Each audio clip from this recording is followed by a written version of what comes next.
Hey everyone, it's Mike Andes, and you're listening to the Business Bootcamp Podcast. Today, I'm going to be sharing a story about one of my first employees and how they sued me. That is not clickbait. This is a real story, but I want to share the takeaways and what you can learn and what I learned from that experience. Before we get into today's show, a big thank you to today's sponsor, which is Gusto. If you haven't already, go to gusto.com/bootcamp. Try out their software completely free for 90 days. That's 3 times longer than the usual trial on their front page website. And I really think you'll enjoy it. It's a great platform to be able to track time, pay benefits, and allow your employees to see where their money is going every single paycheck in terms of all of the taxes and all the rest of it that comes out of their paycheck. So check it out today. Go to gusto.com/bootcamp. So first off, let me tell you the story, and I'm going to tell you 3 things that I learned and I feel like is valuable for us as employers to know as we get into these situations with employees. So this is the story. So my first couple hires were all people that I knew from church or related to me in some way. And in my opinion, when you're first getting your business started, it's not a bad thing to do that. Either hire people you've worked with in the past, friends, family, relatives, etc. The reason I'm not against it at the very beginning is because at the beginning, you really just need people that you can trust. Because usually you don't have the systems and the structure and the organization and team meetings and peer reviews, and you don't have a culture that is pushing people in the direction because there's not a group. When you hire the first person, there's not a group of 5 people that kind of have dictated with their culture, what the standards are. So there's no cultural pressure. And so what can happen is a lot of times we need people that we can trust that are going to show up to work, that are going to actually look out for our best interests, that are going to want the business to succeed, and they're not trying to look for ways to exploit or make money off of us or slack off. They want us to do well. They want the business to do well. And so a lot of times at the very, very beginning of your business, I'm not opposed to that. As the business grows and expands, usually you kind of get rid of those people just because that whole friend relationship or family relationship starts to wear off as the company gets bigger. You have less of a personal connection with them. They don't see you as much. So a lot of times as time goes on, if you do hire people that you know and your friends and family up front, usually they eventually have to leave. They eventually have to go over the course of the following few years. And that's what happened with us. However, the first few were all people I knew, people that I was friends with or related to me, worked out really well. Then I knew, hey, we're going to start growing here. We're going to start expanding. I'm going to go hire people that I don't know anymore. And the very first person that I hired that was not friends and family is the person who sued me.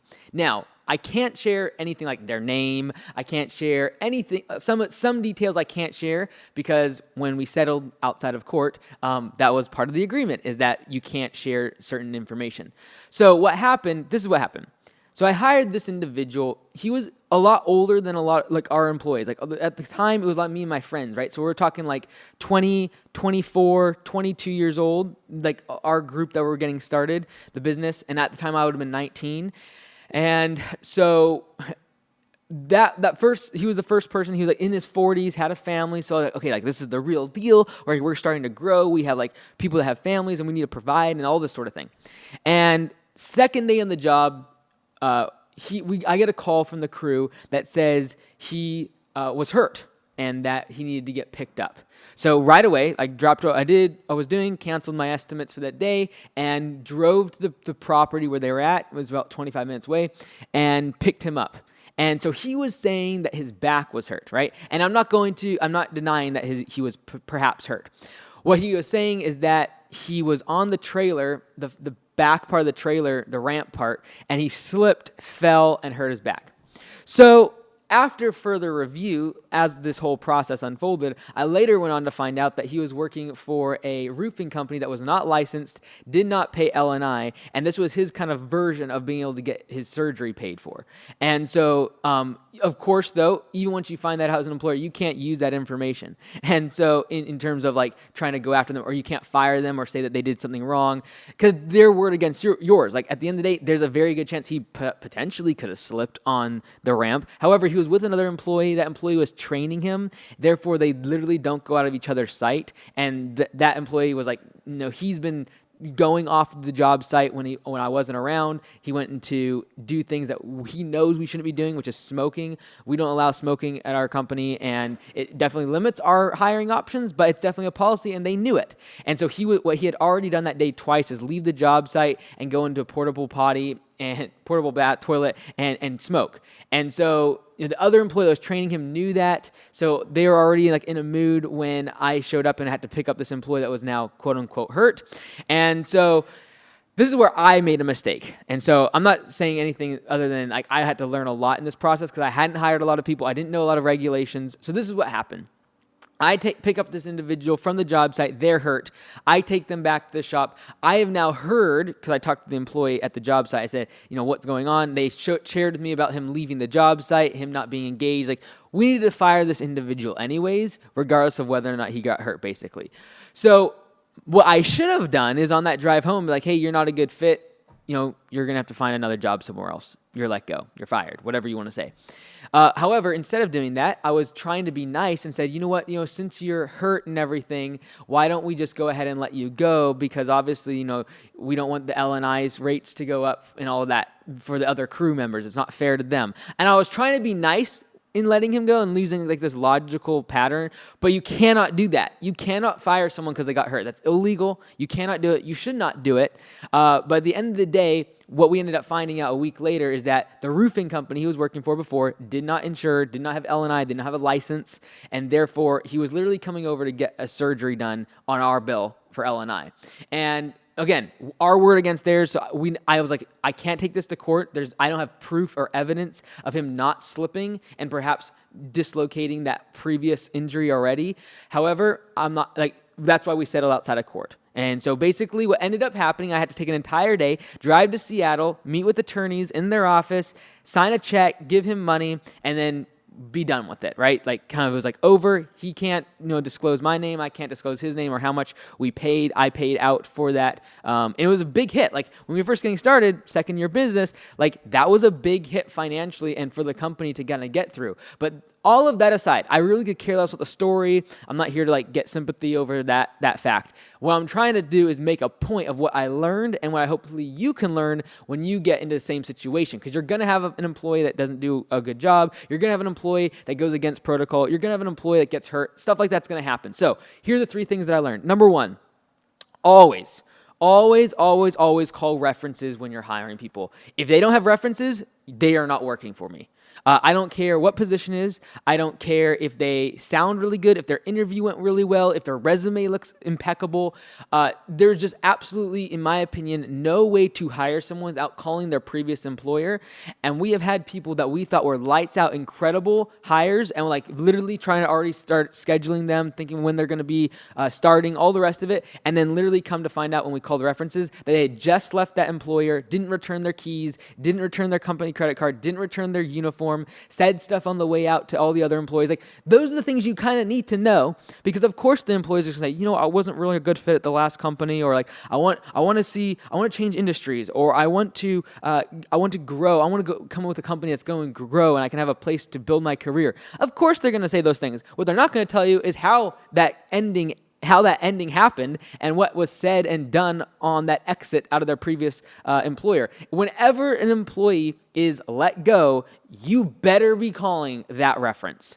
You better be wanting to know why and make sure it lines up with what the employee says. Because sometimes there is just, not a good fit. Sometimes there's not a good fit between an employee and an employer, and that's fine. But does their stories align? That's very important. So number 1 is, the number 1 thing I learned, because I did not call his references, I would have learned that this roofing company was not legit, that they were all under the table, and I would have probably picked up on some stuff if I would have called some references. Number 2, know if you are in what's called an at-will state. So an at-will state is where you do not have to give reason when you fire somebody. So most states in the United States, you need to look this up. If you're, just do at-will, and then put your state name, and it'll tell you if you are an at-will state or not. And an at-will state means that for any reason, at will, you can fire somebody. You don't have to give them a reason. You don't have to give an explanation. There doesn't have to be any sort of, you can literally say you're fired, and that's completely legal in most states. You need to know if it is legal in your state, because there are some that It's not. However, if you are in an at-will state, I would recommend when you let someone go, when you fire someone, just tell them they're not a good fit and they need to go find another place and they're fired. That's the easiest way to do it, simply because you're going to get into a lot of legal tape if they want to make you, ruin you, especially with everything going on right now in terms of like racial things and, gender issues and all these things happening. You just don't know what someone's going to come up with. They could make something up like, I got fired because they said I was fat. Like, you just never know what they're going to come up with. And especially once you have let someone go, they're usually pretty bitter about it. So like, that's their opportunity to kind of stab you in the back if they want to. Obviously, like, I have fired some people in the past, and we had a long discussion. We've talked about their performance. We've talked about where they could have improved, and that's what I would ideally want. But when there's a toxic hire, like someone that you just like do not want to deal with, you just need to get them out of the system. You don't want them around your employees, other employees anymore. And I would just say, hey, look, you're done. Bye-bye, and like, see you later. Because if you give any explanation, if you give any reasoning, like I did, I made the mistake of talking to this individual and sharing about, like, giving excuses as to why I was firing him. That was the wrong thing to do. All right, so if you're in an at-will state and you want to let someone go and you don't really have any care in terms of like trying to help them in their future, then you should just, bye-bye, go bye-bye. Like, I would ideally like to sit down, go over what they could improve in, all the rest of it. But honestly, that's happened already. Like, I've usually already had a discussion, or a manager has already had a discussion with them in terms of like, hey, here's where you could perform better. Here's where you're lacking. This is where you could improve. All of that's already gone on. So by the time I'm getting to firing them, it's like, look, we're done. Like, you didn't improve after we talked already. So usually in an at-will state, you just want to be like, you're fired, or you're not a good fit here. You should go find a place where you can succeed, whatever verbiage you want to use. But do not, in my opinion, give too much explanation or description in when you are firing someone. If they're toxic and you've already tried to help them, like when I talk about firing, I'm not like, oh, just fire everyone. Like, we work with them. We try to make them, see if there's room for improvement. What can you do better to actually keep your job? And we make it clear before we fire them, like, hey, if you don't improve in these areas, you're not going to be a good fit here. And like, we're going to let you go. And so it's not like a big surprise for people. They've been talked to several times. All right, number 3, don't allow a bad hire. This is the most important one. Don't allow a bad hire to sour you towards building a team and delegating. This is very, very, I still remember driving back from Seattle. It's about a 2-hour drive, and being like, I am not going to allow this bad situation and what's just gone down to affect the future of what we're trying to do at Augusta, because I know if we're going to get anywhere with Augusta, I'm going to have to hire people. I'm going to have to trust people. I'm going to have to delegate people. I'm going to blindly delegate to people and trust them to take care of things. And I was not going to allow that one circumstance and one bad apple to ruin all the rest of what we were trying to do at Augusta. And what can happen is if you allow a bad hire, especially initially in your business, to affect you, then going forward, you don't trust people. You don't delegate. You micromanage. You have your hands in everything. You don't allow people to have their own credit card. You don't allow people to see the bank statements. You don't open up your books to your employees because you're always paranoid about someone trying to take advantage of you and mess you up and sue you or whatever. So I still remember in my mind being like, I am not allowed, like, this is done. This is over. I learned my lesson. I made a mistake. I shouldn't have said that. And now I am like moving on from this.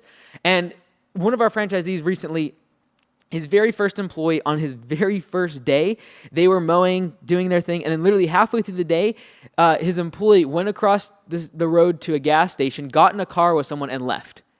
And he was like, okay. And in his mind, he was like, you know what? He did exactly this. I'm not going to allow that to affect me. He went into what he called beast mode and just did the rest of the lawns all himself and knocked it out the rest of the day. Now, that's what you have to do. If you do have a bad hire, your first one, you might go through 2 or 3 people on your first employee, and they're all not good fits. That's very, very discouraging, especially if you're going to the spring rush, you're really busy, you need an employee, but do not allow that to sour you to to trusting other people, allowing your team members to grow within the organization, and focusing on the fact that in order to grow, in order to scale, you've got to delegate. You can't do everything, and you're going to need great people, and you're going to need to allow to empower them with trust to make decisions without you. Do not micromanage them. Number 4, last thing that I learned from this whole experience is to have an employee handbook. It's very, very simple. It seems very simple, but especially when it comes to labor positions where they're leaving the office and they're going out away from you, you need to have an employee handbook that kind of holds them to the line of what's expected of them, what's kind of the regulations, what's the rules. Do you allow them to text and drive? Do you allow them to smoke on the job? Do you allow drugs? Do you do drug tests? Is there maternity leave? Is there paternity leave? Is there off-site meetings that are like everything to do with every single part of your business needs to be spelled in a document. Obviously, that needs to make sure it's compliant with your employment laws in your local state. You can just take it to your local labor office and ask them if it's compliant. But you want to have those things in writing, so if you do fire someone, you can say, look, they agreed not to smoke on the job. And it says right here, and they signed this, that they read it and that they agreed to these terms, and we caught them smoking. Here's a picture from another employee. Like, whatever it is. You need it in writing, though, especially the gray areas. So, for example, in some states, you can fire someone and you can make a policy for your company that says you cannot smoke on the job. And if you don't have that in writing, though, and you just say, oh, you're fired because you were smoking, you can't do that. But if you had it in writing and you both agreed to that term, to that policy, then you can fire them based upon that reason. Okay, so at the end of the day, you want to have an employee handbook that spells out everything in the business, exactly what's expected of them. Have them sign that before you ever allow them to work, even before they come on for a trial period. They need to sign that, so that way if anything goes bad, at the end of the day, you can go back to that document, hold it up and be like, you signed this. This is yours, and you agreed to these terms. Because a lot of stuff when it comes to employment is not black and white. What time they should show up, what are the repercussions of showing up a couple minutes late. All of that stuff should be spelled out. The protocol for what happens if they, how should they respond if they need to call out sick? That needs to be spelled out. Who do they contact? What's the deadline before they considered an unexcused absence? Can they call at 7:59 when they're supposed to start at 8 o'clock and tell you that they're sick for the day? Is that allowed? And them not to show up? These are things that you've got to have spelled out in an employee handbook. And I hope that my experience several years ago is helpful to you so you don't have to make the same mistake, because trust me, it was not fun, especially when you're young in your business. It can really, really sour your approach to growing the team, and financially, it was a disaster when I have to write a check out to someone that I bitterly did not want to have to do that. But anyways, it's water under the bridge. I hope you learned something, because I certainly did, and I hope that as you hire employees, especially out in the field workers, laborers that use some of these principles, to be able to make a better working environment for them, a greater degree of trust so that they can actually grow and thrive and grow their own career, and you don't have to end up like I did in a lawyer's office writing checks out to people you don't like. I'm Mike Andes, Business Bootcamp Podcast. Thank you so much for watching. We'll see you in the next video.